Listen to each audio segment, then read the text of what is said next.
So chapter 3 opens with Mrs. Bennet and the girls failing to get Mr. Bennet to tell them any details about Mr. Bingley and have to resort to asking Lady Lucas. And there's so much you can unpack here that even though it feels silly, it makes sense. Like, of course, they would want to be the first to know to then be able to share because literally look at any social media, look at TikTok, for instance, people are rushing to be the first to share information about whether it's celebrity gossip, information about social issues, anything like that. People want to be the first to be out there. And so we're still seeing it today. It's just we're seeing it in this kind of way where it's just like knowing someone new coming in town. So because of that, it feels silly. It feels feminine. So I think Jane Austen's poking at that. And it's the same way that like of course this would be intriguing for the girls because having a new neighbor because it's a small town. It's creating this cute little bubble, which like it's so interesting what Jane Austen's doing because on one hand, she's creating this picturesque little small town community. Think like Marie Antoinette's petite I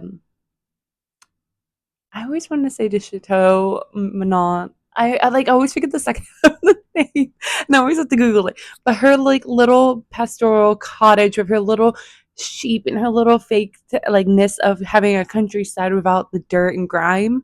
That's kind of what Jane's creating here. This little picturesque fantasy of a small town community. However, you see a little bit of the dirt coming through with like the fact that the only thing of interest for them to really focus on is someone new coming to town, and it's kind of being made fun of by characters like Mr. Bennet and possibly the readers and us centuries later making fun of how silly it is to be so wrapped up in like a new person coming to town. I think Jane is simultaneously commenting that when you give women little to do in life and you're not encouraging education like Mary Wollstonecraft encourages in her Vindication for Rights of Women, this is what their attention's gonna focus on, and it might seem silly. And Jane's all about having balance, a balance of sense and sensibility, a balance of being able to be engaged with your neighbors and excited for a new neighbor to come in, but also having other things to be intrigued by so then it doesn't seem as silly. And I think she's also pointing out how easily anything that a woman cares about can be deemed silly. At the end of the opening paragraph, we get a line of, to be fond of dancing was a certain step towards falling in love. And I probably could talk about this a little bit later when we get to the poetry scene, but I want to talk about it now because I'm thinking about it. So, most commonly, if you think of the scene where Lizzie says about how poetry could kill love, but dancing could fuel it, you think of probably the scene from the 2005 version of Pride and Prejudice. But thinking about that is fascinating because poetry, you get a dialogue, you get a glimpse of what's going on in their mind, but with dancing, most commonly, there's not enough time to talk to the person. You don't get to get a sense of what's going on in their mind, their personality, especially country dances, because even though you're partnered up, you're changing partners, you're moving so much that there's barely any time to talk, as we see in certain interactions and moments throughout the course of Jane Austen's books. So it's funny that Lizzie puts so much on dancing to be the fuel of falling in love, that it tells you more of a person. But I feel like dancing could hide more than say. At the same time, I could see why she's critical of poetry, because poetry is very much part of the romantic and sensibility movement. So I could see why she doesn't like that, because you're getting a little light, fluffy, and over the top and away from rationalism. But at the same time, it's just like, I think this is a little bit of foreshadowing of saying that dancing could be the first step to falling in love, because I think this is fault. I think it's a commentary on like first impressions and then like not getting deeper into the character. So like Mr. Wickham might be a good dancer, but you're not getting deeper into his character.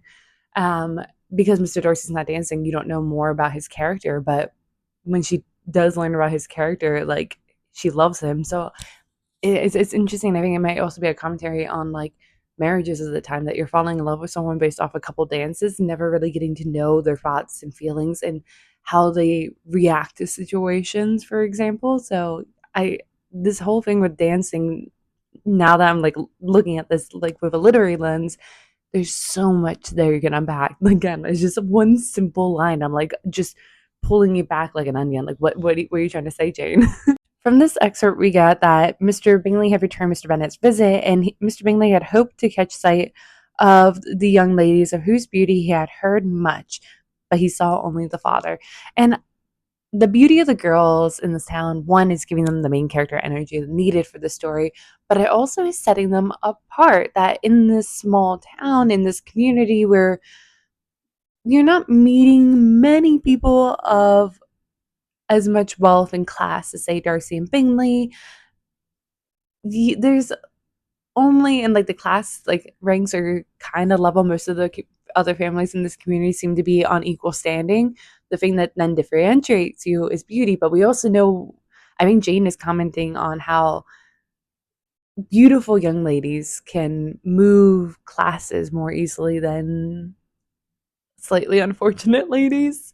So I think there's like a couple things that you can unpack with this here, but also like they say that the ladies had somewhat more fortune, for they had the advantage of ascertaining from an upper window that he wore a blue coat and rode a black horse. And just from like two little details, they're like, oh, he's obviously, look at him. They're putting so much importance on these little nonsensical details, his first impressions. And it's these nonsensical details that got them in this situation with Wickham. They assume because he's in regiments and because of his airs and grace that he would be a good, kind, genteel person, but turns out to be, manipulative and toxic. And it's, I think, again, this is Jane Austen, another side of Jane Austen poking at how in society they were trying to deem marriages off very little and silly qualifications of how one dances, how one dresses, how one presents himself. And I think she's trying to reveal the hidden evils of this, that you don't really know a person until you're then stuck in a marriage with them. And you see this, I think, with other couples in other stories such as Northanger Abbey with, Mr. Tilney's parents, that they might present themselves and have all the airs of being genteel, but that marriage didn't seem to be a healthy marriage, for example. So there's a lot of things I think that she's trying to say with just that. But we can also bring it to the 21st century, to now. We are judging people based off pictures on Tinder, for example. It's not, thankfully, we actually talk to people after to get a better sense before jumping into a marriage, but first impressions is based off literally how a person looks and like how you present yourself. And you make a decision based off that, and you might be missing someone because you don't appreciate their first impression. Their first impression is lacking, and you walk away, and that's what we see with Mr. Darcy. His first impression was lacking, but when you get to know him better, he was a diamond in the rough. Mrs. Bennet voices her fears to Lady Lucas when she invites Mr. Bingley for dinner, but he has to, turn down the offer because he has to go to town, and she's afraid that he's going to be here and there, but never another fear for very long. And this fear is because of a couple different things. One, when you have someone like Mr. Bingley moving into your community, I think a lot of the people are hoping that it's going to elevate the society, that Mr. Bingley is doing what they all hope, that they're going to bring a large party to then introduce new people to the society. Because one of the things that I think this particular level of class that the Bennets and many of the members of Meryton and Longbourn and all that exist in is they don't travel much. It doesn't seem like many of them go to London, for example. They're not going to seasons, so, or Bath even. So they have limited opportunities of meeting new acquaintances to then form marriages. If you don't have one forming within your community, or you're hoping to achieve more, then you're stuck. And especially in their situation where like their money's a little tight, so they're depending and hoping for someone like Bingley to come into the community and be someone profitable for their marriage dreams.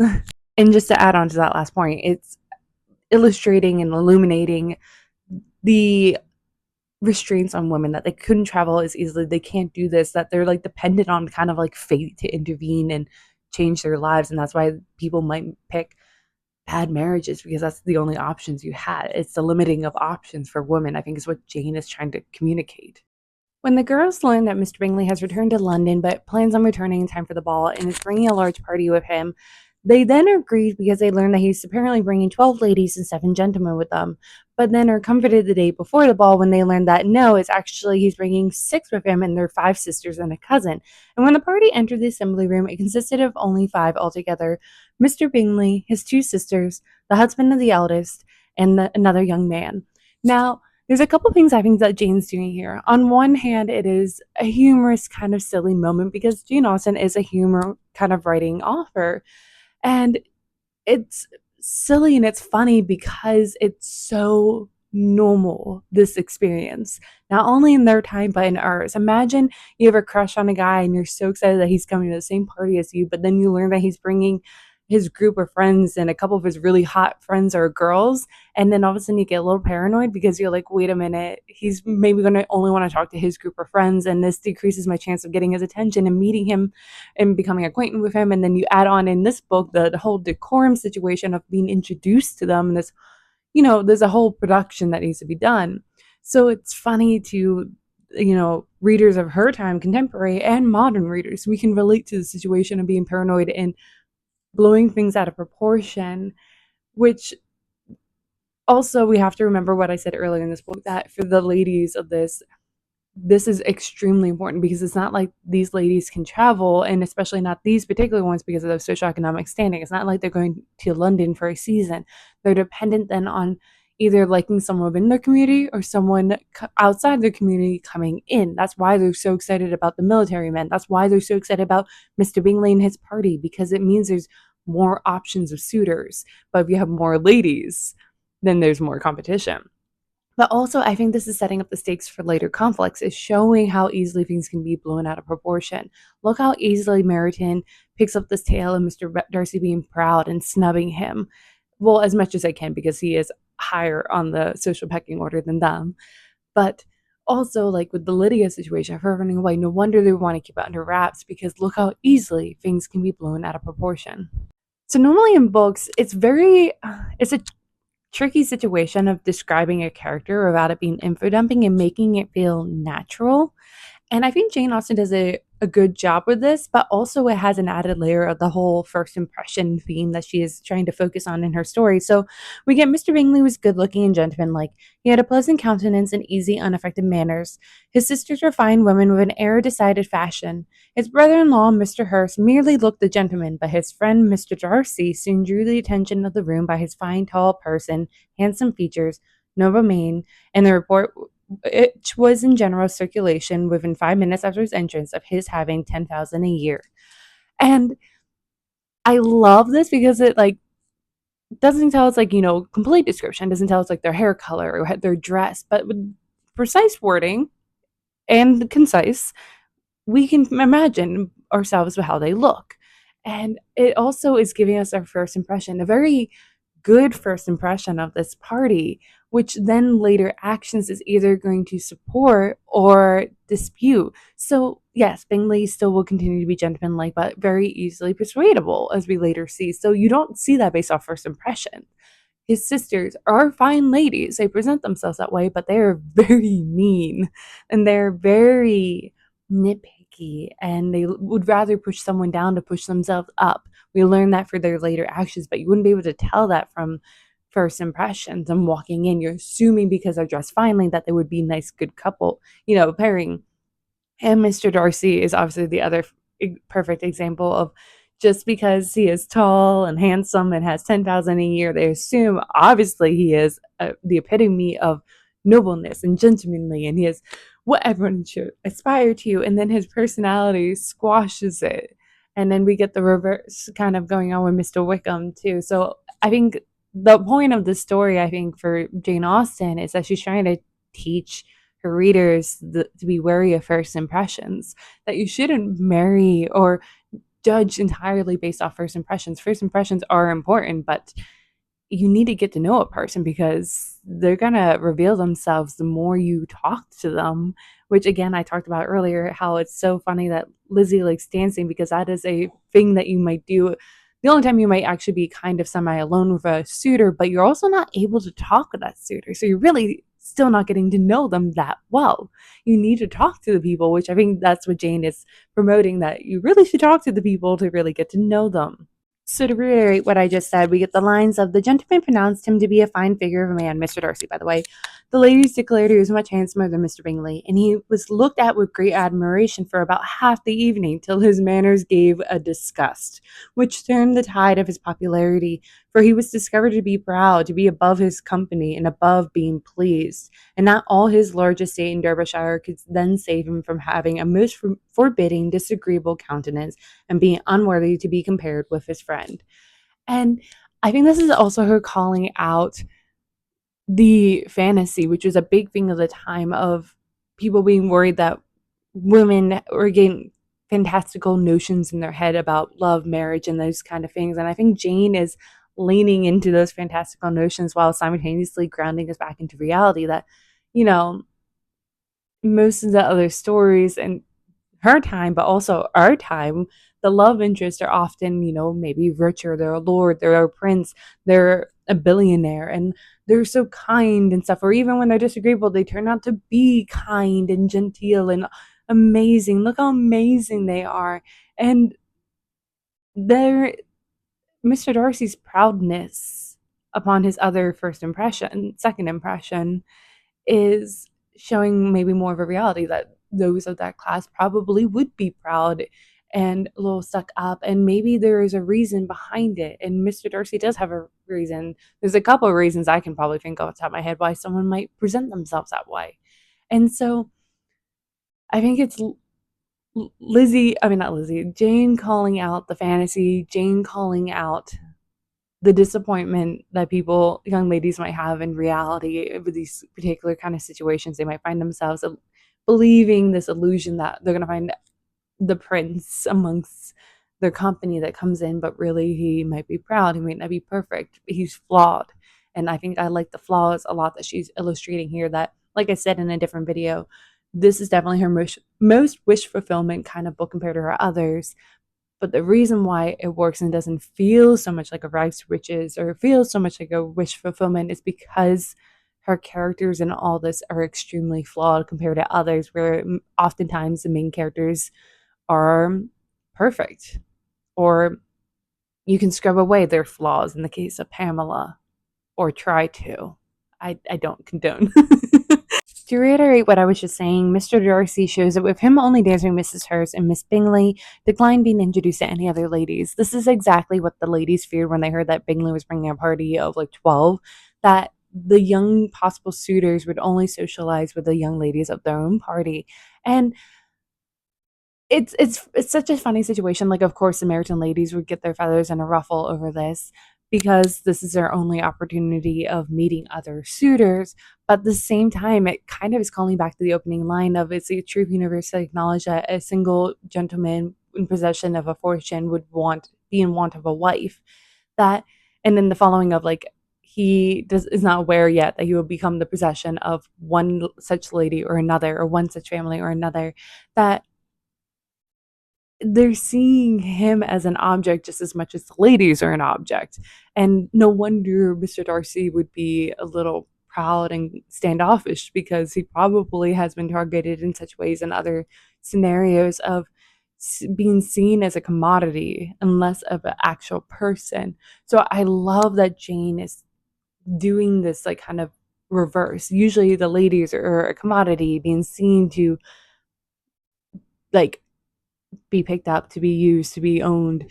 And Jane is sharing that it's also young men. While young men might have more freedoms than the young ladies, they are also being seen as a commodity when it comes to the whole marriage market situation. Sorry about the lighting. It keeps like looking like it's going to rain soon. Every morning I keep trying to get it when it's sunny and I keep missing it. But we're going to trudge on because, rainy days are good for reading classics. But we get up to a point where Mr. Bingley is imploring Mr. Darcy to dance, that he refuses to see him stand there about himself in the stupid manner. You had much better dance. I certainly shall not. You know how I detest it, unless I am particularly acquainted with my partner. At such an assembly as this, it would be insupportable. And there's a couple of ways you can interpret Mr. Darcy. One is obviously the way that Mrs. Or Lizzie Bennet interprets it, which is that he's too proud. And we demeaning himself, lowering himself to dance with such a society. But I think there are other ways you can interpret him, which one is that I think he doesn't want to give false hope to mothers and daughters that just by dancing means that he is potentially looking for a wife, which is exactly what is happening with Mrs. Bennet's eagerness that Mr. Bingley had danced with Jane so many times. Obviously, this means that a marriage is in the works just because they danced. And how would you know a person from just dancing? Because especially this style of dancing, you're not going to be able to talk to one another. You're just admiring one's poise, elegance, and skill at a dance. That's it, and like good looks. You don't know anything deeper than that. You might get a word or two in edgewise, but very little. And I think that's why Mr. Darcy doesn't like it. Like, if you were to put Mr. Darcy in a modern setting, I feel like you'd totally be the type of guy that's like, I don't go to the bar. I don't go to clubs. I'm not going to meet my future girlfriend, wife at one of those places where you can barely hold a conversation. I would much rather meet someone and be able to hold a conversation and judge them from that, not just based off looks and dancing skills. So there's a couple ways that you can interpret Mr. Darcy, and like looking at it from this angle, I don't see him so villainized as I feel like probably in the past you get caught up in everyone else's feelings. But at the same time, being the state of society that they're currently living in, I see why they detest it, because dancing was the predominant way of meeting new people and courting people and being semi alone with someone that you would like to maybe court. And it feels so peacocky. It feels like a bird doing a little dance to attract someone's attention. And I can see why Mr. Darcy would be against that and against having kind of like, I think it's to go in parallel also with like Mr. and Mrs. Bennet, because Mr. Bennet does admit later, as I've mentioned, that it was her beauty that caught his attention. And would Mr. Bennet have been better off having gotten to know her mind before engaging her, for example? So, and to continue off, like with Mr. Darcy saying, your sisters are engaged and there's not another woman in the room whom it would not be a punishment to me to stand up with. I love this line because it's so easy to overhear that and misinterpret it and get your feathers in a ruffle, as Lizzie does. That him saying that is because she is not good looking enough, she is not high enough in society for him. But that's not the case. I think what he possibly means by that is that it would be punishment for him for encouraging these mothers and daughters and thinking that they have a chance. And he would much rather not spend his time having to disappoint people. Might as well just start off from the get-go that this isn't, shop's not open. Don't come browsing. You're gonna waste your time and be disappointed either way. So let's just get this out of the way and not make my time miserable. And I think that's his intention. But I like that the line is just vague enough that you can very easily misinterpret it and think it's about you specifically. To continue again, we have Mr. Darcy when Mr. Bingley points out Lizzie Bennet. He says, she is tolerable but not handsome enough to tempt me, and I am in no humor at present to give consequences to young ladies who are slighted by other men. And he had made eye contact with Lizzie. And I think one way to interpret it is that it might seem desperate from her, that she's already looking at him like he is something to want, desire, conquer, like eyeing something up. Like there's a metaphor I could use. I'm just like blanking. It's too early in the day. But I think that's what he's looking at. Like, he's like, obviously there's something wrong if she's being slighted by other men. Obviously this might be inferring that she is desperate and would cling to my sleeve and be desperate for marriage, or possibly put us in a situation that might end with us in a marriage. And I think that's like, you're just basing off first impression. He doesn't know Lizzie. He's never talked to Lizzie. Doesn't know anything about her. Just by looking at her in this situation, he is assuming this. And it's the same as Lizzie then making a wrong first impression. Again, the initial title of this book was First Impression. And yeah, like I think that's what he was alluding to, that like it's nothing against her personally because he doesn't know her personally, but based off her situation in this moment in time, her sitting alone, already looking at him, it comes across as her maybe being desperate, and that might be dangerous for him, if that makes sense. Again, we know that he is not right in this, but I can see the logic in the way that his brain is making this. So Lizzie overhears what Mr. Darcy says, and not only takes it personally, but then turns around and shares the tale, but does it in such a heightened way. Lily says she tells her friends, and it's interesting because she could have just taken it and been like, that sucks, and maybe had a personal little annoyance with him, but her sharing the tales sets up that the hostility towards Mr. Darcy going forward within this community, that based off this first impression, she completely alters how he's even welcomed within the community. And it's fascinating because like he changes his first impression of her immediately after actually interacting with her, but she doubles down. She gets stubborn in her prejudiceness. And so it's just interesting also though to think that like she could have still doubled down, but the fact that she had told friends sharing this, I think is maybe Jane Austen talking about how easily things can get out of hand, and that sometimes it's harder to turn the tide, to take it back once you let it get that far out of hand. Because let's remember earlier in this chapter, they're whispered down the lane of like, Mr. Bingley's bringing 6 young ladies. How terrible that is. No, no, it's not like 6 random young ladies. It's his sisters and cousins. No, it's this. Like, how easily things can get out of hand.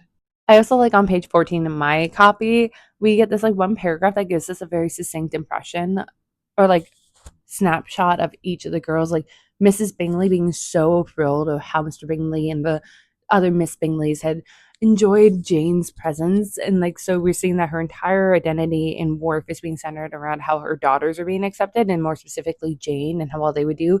Jane had a more quieter way of being gratified by it. So she seems like she doesn't need much in life to be happy, but she is happy when other people are happy.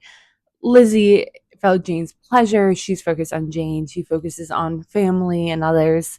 You see that Mary had heard herself mentioned to Miss Bingley as the most accomplished girl in the neighborhood. We see that's where Mary puts her self worth, is being accomplished in piano and reading and stuff like that. We see that constantly being pulled up throughout the story. And then Catherine and Lydia had been fortunate enough to never be without partners, which was all that they had yet learned to care for at a ball. And I think the key word of their sentence is that that is all that they have yet learned to care for. That because they're the youngest, some of their teachings might have gone to the wayside, and they're not learning to appreciate other grander things that maybe Jane and Lizzie and even Mary have learned to appreciate and gravitate towards, is putting their self-worth around. For Lydia and Catherine, what they have learned so far, their self worth is based off like having enough partners at a dance and having a good time. And that's where we're going to see consequences down the line for the two of them, and more specifically Lydia. No one really taught her to learn that there's more beyond that. I love then the chapter ends with the silliness of the dances, the so how much importance is being put on it, and Mr. Bennet calling out like, if only he had sprained his ankle at the first dance and not punished me about having to hear all the dance partners he had.